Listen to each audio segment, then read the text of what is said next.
Assalamu alaikum. Today we are going to discuss excretion in earthworm.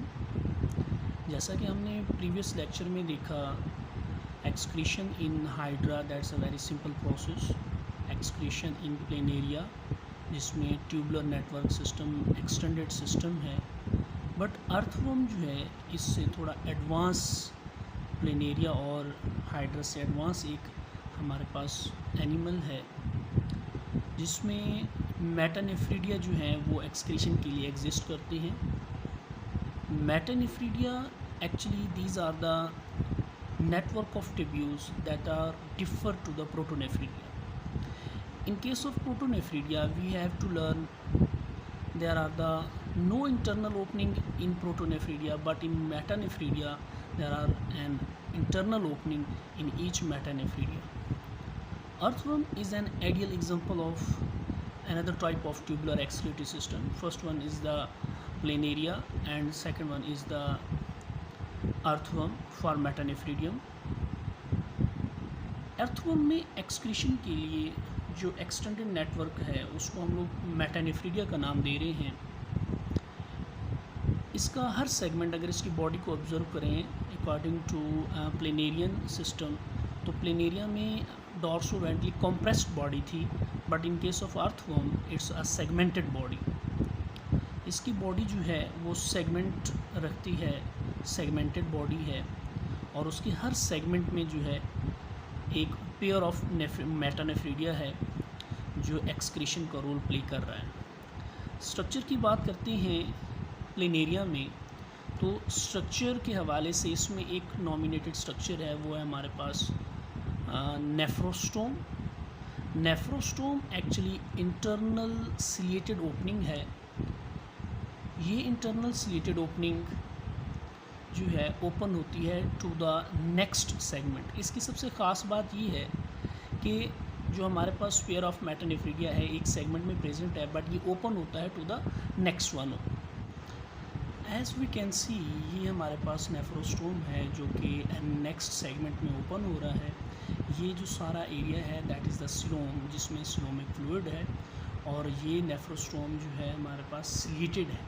ये सारा collect करता है सिलोम को, सिलोमिक फ्लूइड को, and finally leads to the collecting tubules. Nephrostome इन सारे सिलोमिक फ्लूइड को कलेक्ट करने के बाद ये कलेक्टिंग ट्यूब्यूल्स में ओपन होता है. Collecting tubules are richly supplied blood capillaries.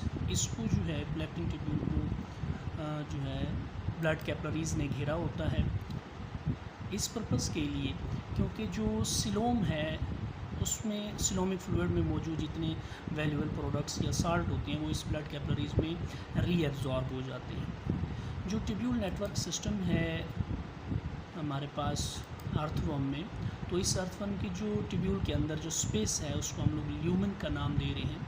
उस ल्यूमेन में मौजूद जो फ्लूइड है उसमें वो साल्ट एंड आइंस जो होते हैं वो सारे के सारे एब्जॉर्ब हो जाते हैं before going to the urine या कलेक्टिंग ट्यूब्यूल्स. नेक्स्ट स्ट्रक्चर है ब्लेडर.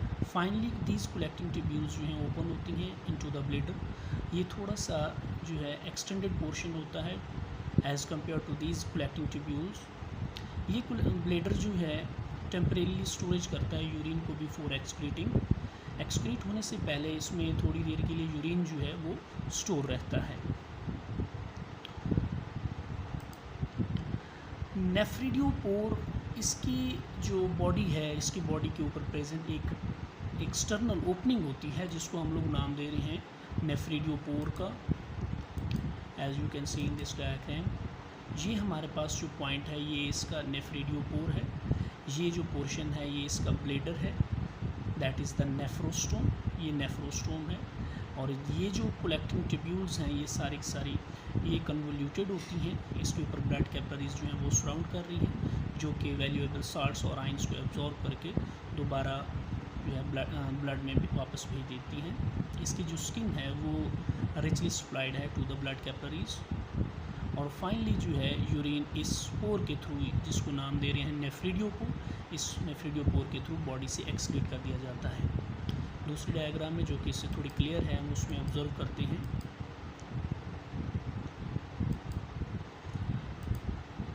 यहाँ पे आप लोग देख सकते हैं कि ये जो है हमारे पास ये इसका स्वैलन पोर्शन है, जिसको हम लोग नाम दे रहे हैं ब्लेडर का नाम दे रहे हैं।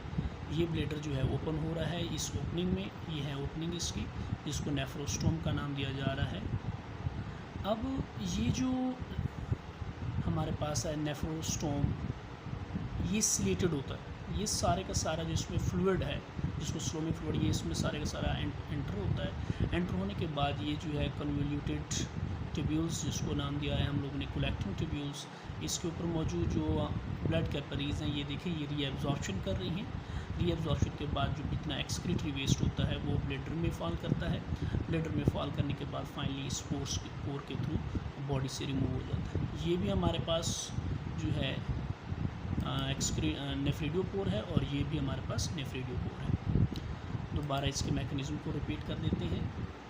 As you can see fluid move along the tubules, tubule के थ्रू जो है फ्लूइड ने मूव किया। एपिथेलियम जो है reabsorb salt from the lumen, lumen कहते हैं ट्यूब्यूल के अंदर जो स्पेस है उसको ल्यूमेन कहते हैं। उस स्पेस में जैसे ही ये फ्लूइड मूव करता है तो इस फ्लूइड से जो है रीएब्जॉर्प्शन हो जाती है।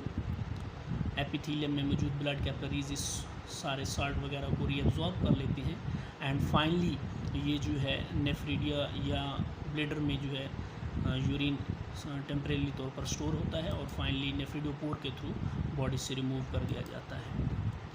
जो हम अभी देखा कि रीअब्जॉर्प्शन के बाद बाकी जो मटेरियल है सारे का सारा वो यूरिन है, वो नाइट्रोजनस वेस्ट है, जो नेफ्रिडियोपोर के थ्रू बॉडी से रिमूव हो रही है। As you can see in this diagram, ये हमारे पास जो पॉइंट है ये इसका नेफ्रिडियोपोर है।